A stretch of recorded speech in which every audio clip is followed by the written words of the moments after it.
Introduction to ethics and governance. तो दोस्तों बात करते हैं एथिक्स गवर्नेंस क्या है। इंट्रोडक्शन इसका, गवर्नेंस थ्रू इनर कॉन्शियसनेस। तो जो इनर कॉन्शियसनेस है, inner consciousness is the awareness to listen to the inner voice that warns us that there is someone who is watching us। यानी कि जो हमारी अंदर की आवाज जिसे हम बोलते हैं, वो कहती है कि जब हम कुछ गलत कर रहे होते हैं कि यहाँ कोई है जो हमें देख रहा है। यानी कि जो अच्छी अच्छी बातें हैं जो हमें कुछ गलत करते हुए हमारे दिमाग में आती हैं, तो वो ही है इनर कॉन्शियसनेस। तो ये कह रहा है the creative and beautiful as well as corrupt and dishonest thoughts are the outcome of our consciousness। यानी ये सब हमारे माइंड की ही थॉट्स हैं, हमारे माइंड का ही आउटकम है। क्वालिटी ऑफ आवर थॉट्स और consciousness depend upon the consciousness in which we live। यानी कि ये हमारा हम कितने इंटेलेक्चुअली तेज हैं या फिर हम कितने स्मार्ट हैं उस पर डिपेंड नहीं करता हमारा आईक्यू लेवल क्या है। ये डिपेंड करता है कि हम किस सोसाइटी में रहते हैं, वहाँ पे सोसाइटी में क्या कल्चर है, किस तरीके से लोग एक दूसरे को ट्रीट करते हैं। Lower part of consciousness is driven by self interest, need, desire, greed. Lower part का मतलब है कि जो अपने फायदे के लिए सिर्फ सोची गई हैं, दूसरे के फायदे के लिए नहीं। ठीक है, लेकिन जो अपर पार्ट है, यानी कि कलर इसमें रहना है, ठीक है, लेकिन जो हायर मेंटल कॉन्शियसनेस है वो जनरेट होती है due to truth, beauty, harmony, goodness and unity. जो अच्छे अच्छे काम होते हैं उनकी वजह से हायर मेंटल कॉन्शियसनेस जनरेट होती है। तो यह है corporate governance should create an environment. Corporate governance को ऐसा एनवायरनमेंट क्रिएट करना चाहिए जहां पर all people display genuine social and ethical values to ecological responsibility. जहां पर सभी लोग सोशल और एथिकल वैल्यूज को रियल तरीके से, जेन्यून तरीके से डिस्प्ले करें, इकोलॉजिकल रेस्पॉन्सिबिलिटी को निभाएं। एथिक्स क्या है? Ethics are moral principle. समझे? मोरल प्रिंसिपल कि हमें झूठ नहीं बोलना चाहिए, चोरी नहीं करनी चाहिए, इस तरीके की। कोई इंजर्ड है, कोई किसी को प्रॉब्लम है तो उसकी हेल्प करनी चाहिए, कोई नीडेड पर्सन है, तो ये सब क्या है? मोरल प्रिंसिपल है, ये एथिक्स है ना। Ethics are moral principle that govern a person's behaviour. यानी कि अच्छी अच्छी बातें अगर वो पर्सन करता है तो वो पर्सन एथिक्स के अकॉर्डिंग सही है, यानी कि एथिकल है या फिर अनएथिकल है। तो एथिक्स क्या है? मोरल प्रिंसिपल है जो गवर्न करते हैं किसी पर्सन के बिहेवियर को। ठीक है, ethics refers to well founded standard. यानी कुछ स्टैंडर्ड हैं जो सोसाइटी के हैं, कोई लॉ के द्वारा नहीं बनाए गए। जैसे कि चोरी करना गलत है, किसी को नुकसान नहीं पहुंचाना चाहिए, किसी को हर्ट नहीं करना चाहिए। एक वेल फाउंडेड स्टैंडर्ड है that differentiate right from wrong, जो सही और गलत में फर्क बताते हैं। ऐसे कुछ स्टैंडर्ड बनाए गए हैं। Ethics is not a natural science और law but a creation of human mind. ये कोई साइंस या लॉ नहीं है, ये हमारे माइंड के ही थॉट्स हैं कि ये चीज गलत है और ये चीज सही है। फीचर्स ऑफ एथिक्स, तो ये कहता है कि एथिक्स में कुछ प्रिंसिपल्स बनाए गए हैं। tells us, ethical principles tells us when our behavior is moral and when it is immoral। यानी कि एथिक्स में बताता है कि हमारा बिहेवियर कब एथिकल है और कब अनएथिकल है। Ethical principles are universal in nature. यानी कि जो यहाँ चल रहे हैं हर जगह एथिकल प्रिंसिपल सेम ही चलते हैं। फॉर एग्जाम्पल, अगर चोरी करना इंडिया में गलत है तो चोरी करना यूएसए में भी गलत है और जापान में भी गलत है। यानी कि यूनिवर्सल इन नेचर है, पूरी यूनिवर्सल पर ही गलत है। Drive from social values, social values से ये क्या होते हैं भैया? ड्राइव होते हैं। ठीक है, no fixed boundaries between ethical and unethical, and these people often faces ethical dilemma।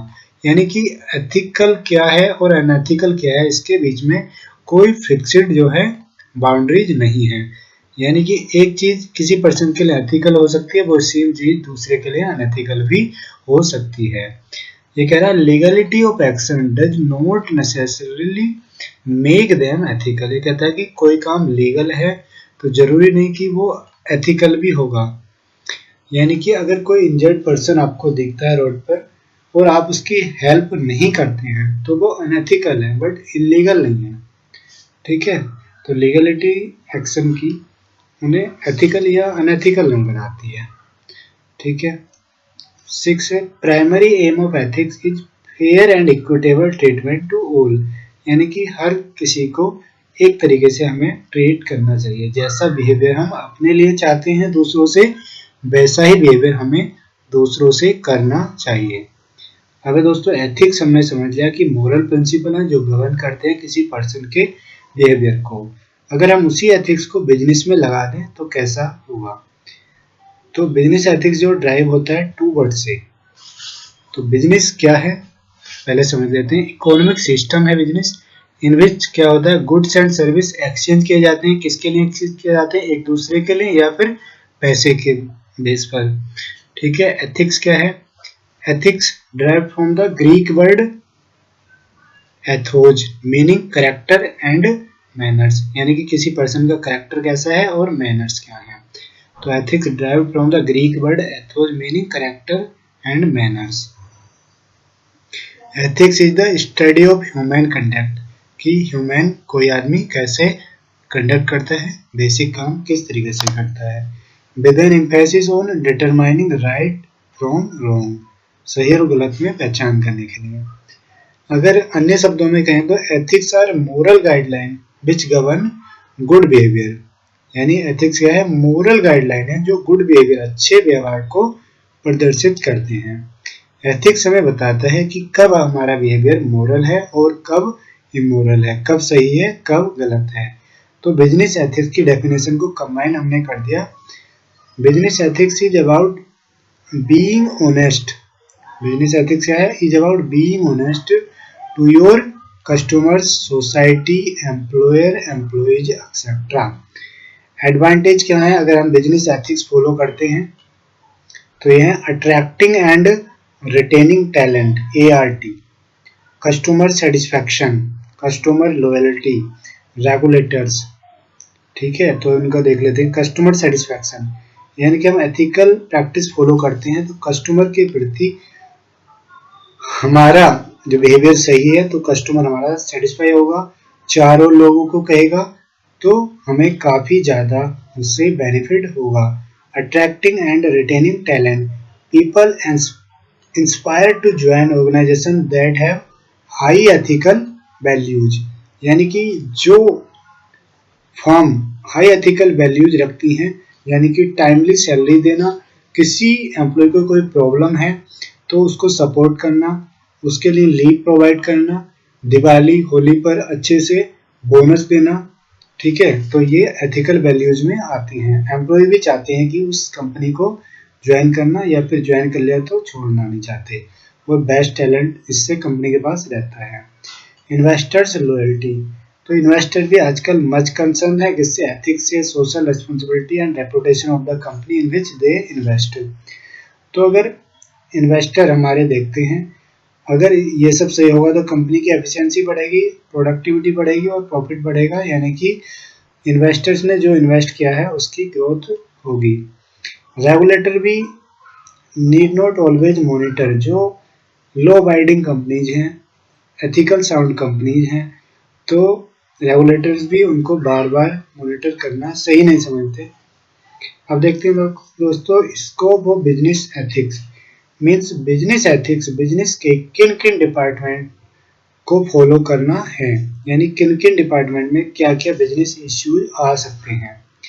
Ethics in finance, ethical issues faced by finance include, क्या क्या इश्यू फेस कर सकता है। अगर ये इश्यू फेस करने के बाद भी प्रचलित है, प्रिवेलेंट है इन द फाइनेंस डिपार्टमेंट में। तो फाइनेंस डिपार्टमेंट की एक्टिविटी क्या है, अनएथिकल है, अदरवाइज एथिकल है। तो क्या है issue, window dressing, misleading financial analysis. Window dressing हुआ कुछ दिखाया कुछ, फेक रिइंबर्समेंट यानी कि खर्चे फेक दिखा दिए हैं नहीं बट खर्चे दिखाए, इनसाइडर ट्रेडिंग, तो ये आप जानते होंगे लिस्टेड कंपनीज की अंदर की इंफॉर्मेशन का मिसयूज करना, रिलेटेड पार्टी ट्रांजैक्शन ऑनलाइन पर नहीं है, एग्जीक्यूटिव कंपनसेशन गलत दिखाना। तो अगर ये सब एक्टिविटीज हो रही हैं तो क्या है, एथिक्स इन फाइनेंस नहीं है। अगर ये सब नहीं हो रही तो एथिक्स इन फाइनेंस है। एथिक्स इन मार्केटिंग जैसे price fixing, price discrimination and price skimming, misleading advertisement, content of advertisement की एडवर्टाइजमेंट का कंटेंट क्या है और एक्चुअल में क्या है। तो आप दोस्तों ये नोट भी कर सकते हैं वीडियो पॉज करके। एथिक्स इन प्रोडक्शन, प्रोडक्शन में मतलब कि defective and inherently dangerous product को बिना लैब टेस्ट कराए लॉन्च कर देना, उनको उनका डिफेक्ट जो दूर कराए बिना लॉन्च कर देना। जैसे आपने एक कॉर्पोरेट मूवी देखी होगी ना, उसमें ये किया गया था कि शायद कोल्ड ड्रिंक वगैरह के ऊपर थी कि उसमें कुछ मिलाने के बाद भी मैनेजमेंट ने वैसे ही उसको लॉन्च कर दिया था, जिससे बहुत ज़्यादा प्रॉब्लम आ सकती है। Ethical relation between company and environment, pollution, green house gases emission. तो अगर हमारी इस तरह कुछ डेंजरस गैस निकल रही है तो उसको रिफाइन करना चाहिए, वाटर वगैरह गंदा निकल रहा है तो उसको डायरेक्ट सीवर में नहीं डालना चाहिए। Ethical problem arising out of new technologies, यानी कि जेनेटिकली मॉडिफाइड फूड, टेक्नोलॉजी की वजह से भी कुछ एथिकल प्रॉब्लम आ सकती है, जैसे कि 4 दिन तक फ्रिज में रखा हुआ खाना वैसे तो बेकार हो जाता है लेकिन फ्रिज की वजह से वो बेकार फील नहीं होता है। प्रोडक्ट टेस्टिंग, प्रोडक्ट को सही तरीके से टेस्ट नहीं करना, टेस्टिंग उसमें अभी बग्स हैं पर लॉन्च कर देना। एथिक्स इन ह्यूमन रिसोर्स, तो डिस्क्रिमिनेशन, भेदभाव करना on the basis of age, gender, religion, weight वगैरह, मोटा है पतला है, मेल है फीमेल है, सेक्सुअली हरास करना, ऑक्यूपेशनल हेल्थ एंड सेफ्टी का ख्याल नहीं रखना, issues affecting privacy of employers employees, drug testing, fake recruitment करना लेबर का स्पेशली होता है, डिस्क्रिमिनेशन ऑफ विसल बॉलर्स, यानी विसल बॉलर जो हमारा है उसको भी सेफ्टी प्रोवाइड करना। तो अगर ये सब इश्यू हैं तो unethical, ethics in human resource नहीं है, otherwise ethics in human resource है। उसके बाद देखते हैं ethics in compliance. Compliance is about obeying and adhering to rules and authority. The motivation for being compliant could be to do the right things out of the fear. ये कह रहा है कि right thing यानी compliance हमें पकड़े जाने के डर से नहीं करना चाहिए, हमें खुद से करना चाहिए, हमारी डिजायर होनी चाहिए कि हम लोग को कंप्लाई करें। तो उसके बाद दोस्तों देखते हैं एथिकल थ्योरीज, ये काफ़ी इम्पोर्टेंट है।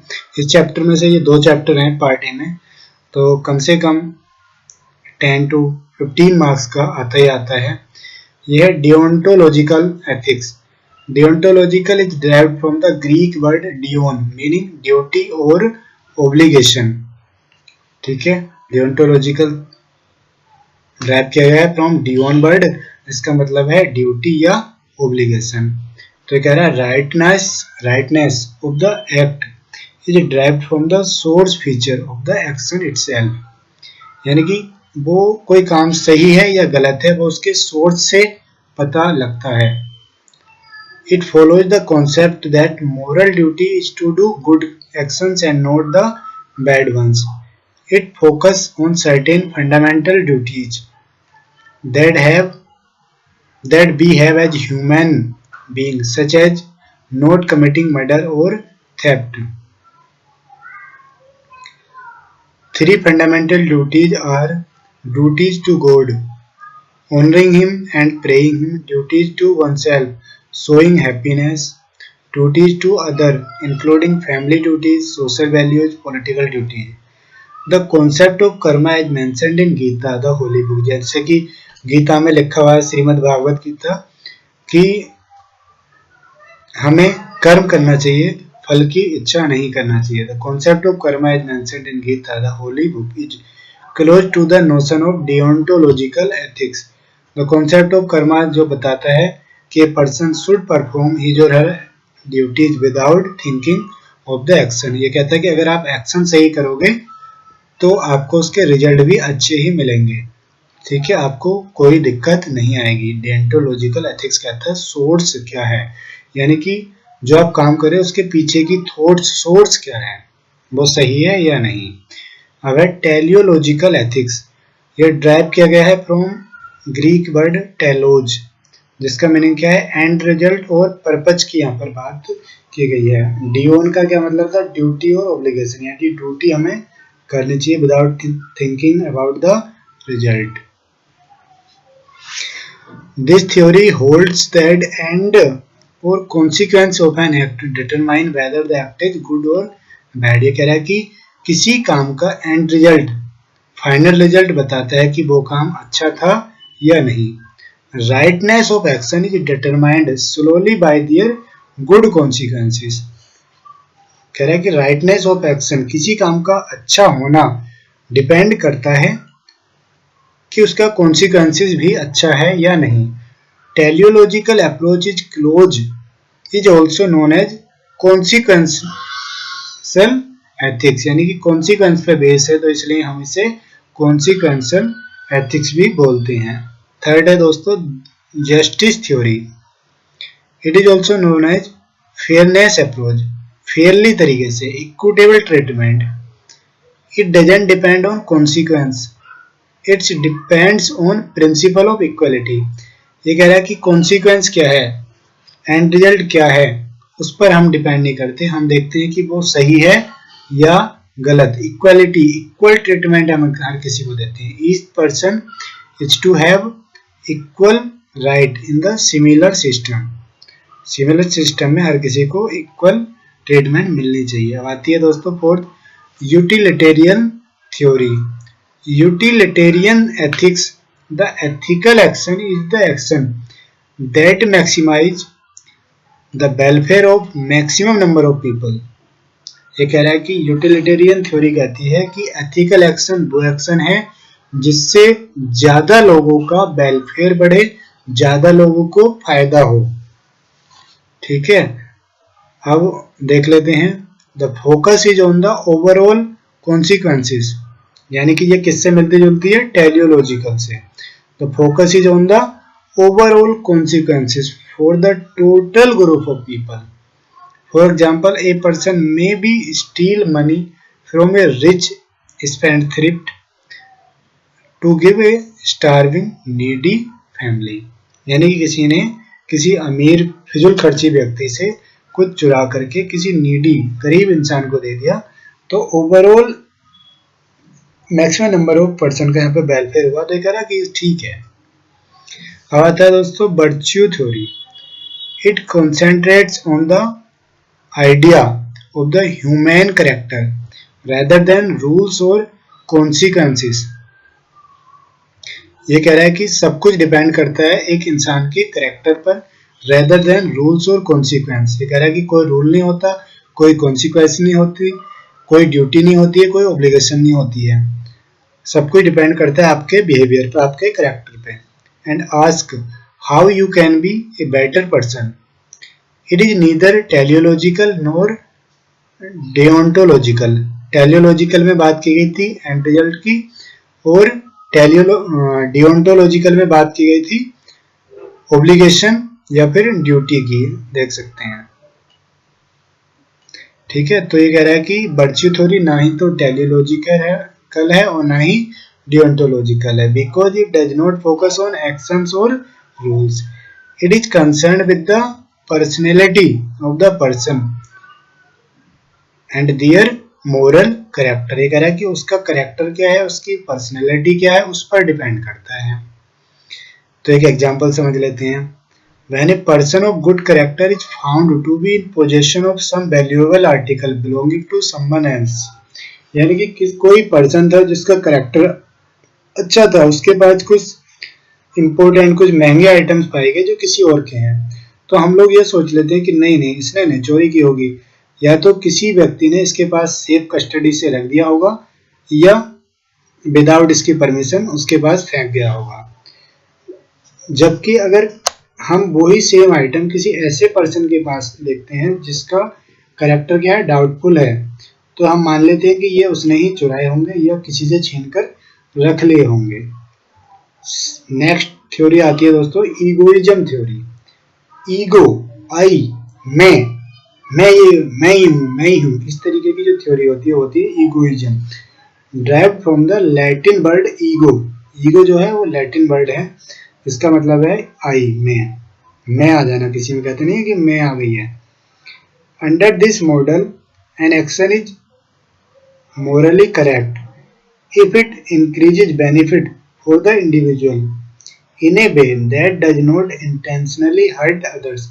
ये कह रहा है कि एक्शन मोरली करेक्ट है अगर वो किसी इंडिविजुअल का फायदा करता है उस तरीके से जिस तरीके से कोई हर्ट भी नहीं हुआ। तो एक अपने मॉड्यूल के अंदर ही एक एग्जाम्पल है कि एक कंपनी ने एक पर्सन को स्कॉलरशिप प्रोवाइड की, ठीक है, और उसमें एक कंडीशन थी कि आप क्वालिफाई करने के बाद 5 साल हमारी कंपनी में काम करोगे। फ्री नहीं करा रहे हो, सैलरी देंगे, लेकिन हाँ वो चाहते हैं कि इस पढ़ाई के लिए हमने की है और टैलेंटेड बंदा है तो हम अपनी कंपनी में 5 साल काम कराएंगे। तो ये मैं वाली बात आ गई ना कि भाई मैं पैसे दे रहा हूँ इसलिए आप मेरी कंपनी में काम करोगे, तो ईगो वाली बात है यहाँ पे। अब आती है नेक्स्ट है relativism ethics. Relativism ethics holds that ethics is a relative idea. कह रहा है एथिक्स कुछ नहीं है, रिलेटिव आइडिया है। रिलेटिव आइडिया का मतलब है कि मेरे लिए एथिक्स कुछ और है, आपके लिए एथिक्स कुछ और है और किसी और पर्सन के लिए कुछ और है। इंडिया में एथिक्स कुछ और है और बाहर कुछ एथिक्स और है। ये कहता है कि ethics is a relative idea. It states that there is no absolute truth in ethics. ये कह रहा है कि कोई एब्सोल्यूट ट्रूथ नहीं है, कोई पक्का वो नहीं है, रूल नहीं है। And that what is morally right और wrong varies from person to person और सोसाइटी टू सोसाइटी। ये कह रहा है कि क्या गलत है और क्या सही है, पर हर पर्सन टू पर्सन वेरी करता है, हर सोसाइटी टू सोसाइटी वेरी करता है। फॉर एग्जाम्पल हमारे मॉड्यूल का ये एग्जाम्पल है किलिंग एनिमल्स फॉर स्पोर्ट। खेल के लिए किसी एनिमल को किलिंग करना, किल करना या फिर इंजर्ड करना, लाइक बुल फाइटिंग। इंडिया में तो जैसे ये अलाउड नहीं है लीगली, बट कुछ कंट्रीज में है। Could be right for one culture and wrong in another culture.